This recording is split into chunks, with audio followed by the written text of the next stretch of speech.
જંબુસર નગરના લોકો શુકલતીર્થ યાત્રાએ જતા સમયે મંગળાત નજીક હાઈવે ઉપર ઉભેલી ટ્રકની પાછળ ઇકોવાન ધડાકેભેર અથડાતા અકસ્માત સર્જાયો હતો, જેમાં બાળકો, મહિલા અને પુરુષો સહિત 10 લોકોમાંથી 6 લોકોના મોત નીપજ્યા હતા, જ્યારે 4 લોકો ગંભીર હાલતમાં પહેલા જંબુસર અને ત્યાંથી વડોદરા ખસેડવામાં આવ્યા.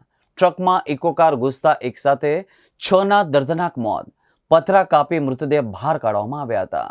ભરૂચ જિલ્લામાં જંબુસર તાલુકાના વેડજ અને પાંચકડા ગામના એક જ પરિવારના લોકો ભરૂચના શુકલતીર્થ મેળામાં ઇકો કારમાં સવાર થઈને ફરવા ગયા હતા.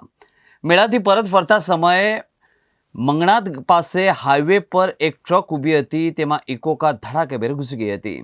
આ અકસ્માત એટલો ભયાનક હતો કે અંદર બેઠેલા લોકોની ચીસોથી આસપાસના લોકો હચમચી ગયા હતા અને તાત્કાલિક મદદે દોડી આવ્યા હતા.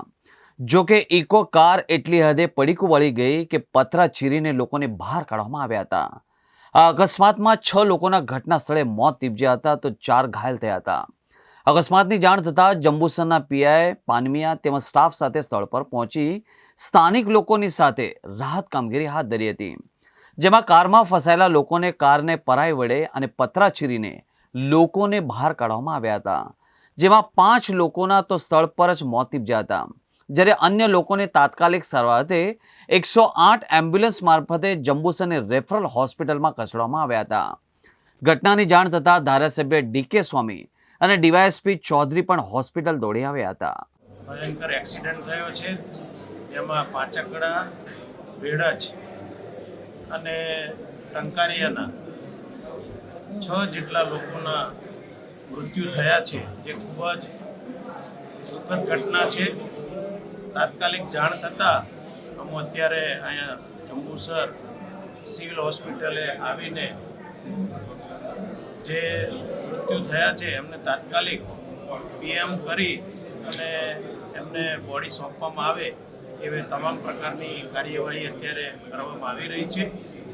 ભગવાનને પ્રાર્થના કરીએ કે આત્માઓને ખૂબ શાંતિ આપે અને એ પરિવારમાં આવી પડેલું દુઃખ એ સહન કરવાની શક્તિ આપે એવી ભગવાનના ચરણોમાં પ્રાર્થના. આ પરિવાર શુક્લતીર્થ ખાતે જે મેળો ભરાયો છે ત્યાં દર્શન કરવા માટે જઈ રહ્યા હતા, વચ્ચે મીઠાની ટ્રક સાથે અથડાતા અકાળે આ 6 જણાનું મૃત્યુ થયું છે અને 3 થી 4 જણા સિરિયસ છે, જેને વડોદરા ખાતે હોસ્પિટલે ખસેડવામાં આવ્યા છે.